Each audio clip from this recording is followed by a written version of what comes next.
এই মুহূৰ্তত ৰাজ্যৰ শিক্ষক কৰ্মচাৰীৰ বাবে জনাব বিচাৰিছো বিগ ব্ৰেকিং নিউজ। এবাৰ শিক্ষক কৰ্মচাৰীৰ বাবে জৰুৰী নিৰ্দেশনা প্ৰকাশ হৈছে।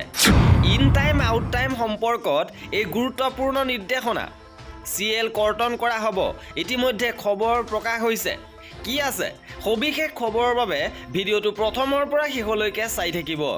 শেহতীয়াভাৱে বিদ্যালয় শিক্ষা বিভাগৰ ফালৰ পৰা এই নিৰ্দেশনা প্ৰেৰণ কৰা হৈছে যে এতিয়াৰ পৰা শিক্ষাগুৰুসকলে ইন টাইম আৰু আউট টাইম বাধ্যতামূলকভাৱে শিক্ষা সেতু এপত দিব লাগিব।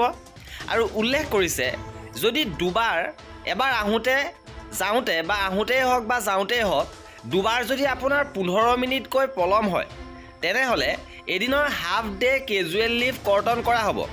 অৰ্থাৎ 15 মিনিটকৈ যদি দুবাৰ আপোনাৰ পলম হয় শিক্ষা সেতুত তেনেহ'লে আপোনাৰ হাফ ডে কেজুৱেল লিভ কৰ্তন কৰা হ'ব। ইপিনে শিক্ষা সেতু এপক লৈ বিভিন্ন বিসংগতি সময় ধৰা পৰিছে। এতিয়া সময়মতে শিক্ষকসকলে নিজৰ এটেণ্ডেঞ্চ দিব পাৰেনে নাই সেয়া হ'ব লক্ষণীয়। কৰ্মচাৰীসকলৰ এনেধৰণৰ খা খবৰৰ বাবে আমাৰ চেনেলটো ছাবস্ক্ৰাইব কৰি ৰাখিব। ভিডিঅ'টো শেষলৈকে চোৱাৰ বাবে বহুত ধন্যবাদ।